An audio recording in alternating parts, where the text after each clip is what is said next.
Manchester United won, Brighton 3. Bro, you made the long trip from Jamaica to come and watch this rubbish. So, boy, it's a long way to come, but you probably made that trip expecting it as well at the same time. You know, funny thing I'll tell you, Flex. I've watched quite a few games here at Old Trafford.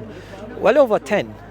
And I had a 100% win record up until today. Jesus. So even as at the Southampton game, I was like, shit, I know something is going to turn around and get better. But just not to be. Look, it's the hope that kills you. So I'm not even disappointed. The first thing I start off to say is we are where we're supposed to be in the table, deservingly. And the result today is what we deserve. And if any true Manchester United fan before today thought that we were going to batter Brighton by any chance, are hypocritical or just delusional. To put it simple, and I know we need to give Amorim time, right? But there's a couple of things that we have to change and have to change quickly.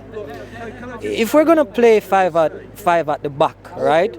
We have to have a clear understanding, and obviously the players don't understand, or he needs to change something quickly.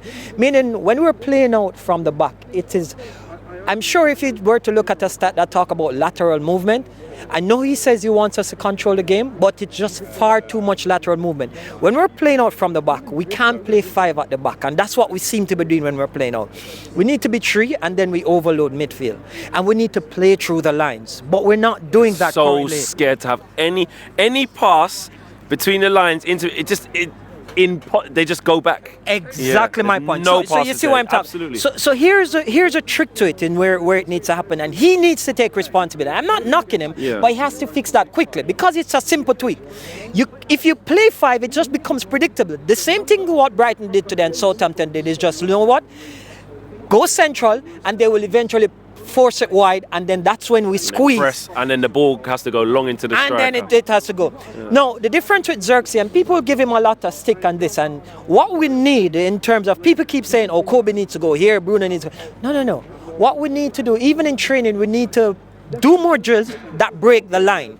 And that's something so critical in modern football, because possession for possession's sake is absolute nonsense. So essentially, if you look at when it comes into Xerxes today versus even in Southampton game with Højlund, everything just bounces off him.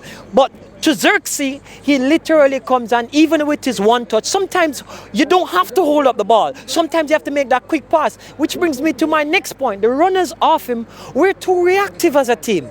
We don't make proactive movement. So it's almost as if we're waiting and then we react afterwards. And sometimes it's almost as if, do you not understand that in training? Once you see, this should be your trigger to say, all right, if we're playing it through the line, then the next, your wide players have to go, then start moving at something. Nothing, everything in static, including Bruno. I'm giving him stick for that, because some of the time he doesn't always have to be the orchestrator. Sometimes you have to move off the ball to create that space, and our midfield becomes congested. It's not a Menu fault, it's not just a Ugarte fault, it's not an individual. I mean that, what I'm trying to say, it's a collective team that needs to do more. It shows that there are some a set of them, they don't understand what they're doing. This is what Amorim has been talking about in terms of the lack of training and the lack of the players understanding in what he's asking them to do, how much help they need in game to work things out. You know what I mean? And someone like Brighton, well-drilled team, well-oiled machine, didn't even really need to get out of first gear, second gear to even move to us. Because he saw that was a clear difference in terms of the understanding. Even with Southampton, it was so easy that if you just go back and watch again, because you know a lot of times as fans we watch to see moments and see goals. Just to see the hat-trick for Ahmad, but 80 minutes. Exactly. But if you watch and see just how easy it was for Southampton to just break our lines, and they kept doing that movement, but we are very static as a team. Trust me, just go back and watch it. It's almost as if the only thing they understand is go lateral, side to side, side to side, side to side, and then we hope. Right, and that it's not sustainable. And this over-reliance on with Ahmad as well. It's almost like if he's the only one that can make something happen, that can engage defenders. On our right-hand side, we try and play to him as frequent as possible. On our left-hand side, there's just no outlet. There's no runs into those channels because Bruno, like you said, was coming deeper. Yeah. So there was nothing at the top of it. We had one shot in 90 minutes, bro. And let me. That's my penalty. Oh, look, we created absolutely Only shot on nothing. target, There's so. nothing for me to talk about Yeah, there because you see the reality of it, and then there's something that we have to be honest about, and I'm kind of glad because we were putting Garnacho too much on a pedestal, and it shows a difference in terms of football. A lot of it is thinking, right, and it shows the class in terms of Ahmad and Garnacho. When I'm going to tell you when Man United get to be in a good team, you see when we only use Garnacho as an impact forward, because that's all he is now. To be completely honest, I'm disappointed by, he doesn't seem to be progressive, because the only time he does anything is when the ball is at his foot. And he ain't even that great with it at his foot, right? Because he's more impactful coming out against tight forwards and stuff, but there's nothing more.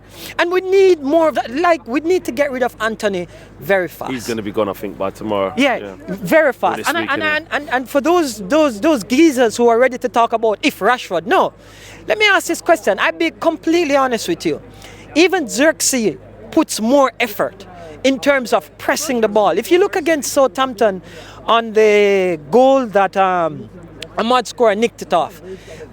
He's always pressuring. And he nearly done it again today. Exactly. And I want you to look at how Xerxes, his movement on that Southampton goal was critical, because he was the one who cut off the channel for them to play it out. And Xerxes was working today and stuff. And I'm saying to all of the Man United fans here, stick with this guy. Don't give him a hard time. It takes some adapting to the English Premier League. The English Premier League is not necessarily, they say it's the best league. It's best league because of just how competitive, just how fast it is. Yeah, and he will need time adapting to that, because on the contrary, I think the Italian league is one of the slower ones where you get a little more time on the ball. So space. he needs kind of muscle. And he's showing that. In the last couple of games, I've given him criticism, but he's much better, because a lot of persons were saying, oh, Highland will hold up the ball better. No, because we're thinking just sheer sides that the ball has to stick to you. No, it's how you make the ball transition quickly. And I think if we have better outlets in terms of if our number 10 start doing a little better, if our wide players, if we're going to persist with this 5, where our wingers do a little better in playing off him, it will be magical. Bro, listen, big up for talking to us. When you going back? Today? Tomorrow? No. You staying for a while? Here. I'm gonna coming be Rangers game, man. Yeah. Bring some of that luck, man. Bring it back again. Yeah. Big up, brother. Hey, look, whether we like it or not, we're in a relegation battle. Yes? 100%. And so it looks like we're going to survive the drop. So it's perception is everything in that, and it's perspective. So that's how you positive position it. All right? We stay safe. Take care, man. Respect. See you then, bro.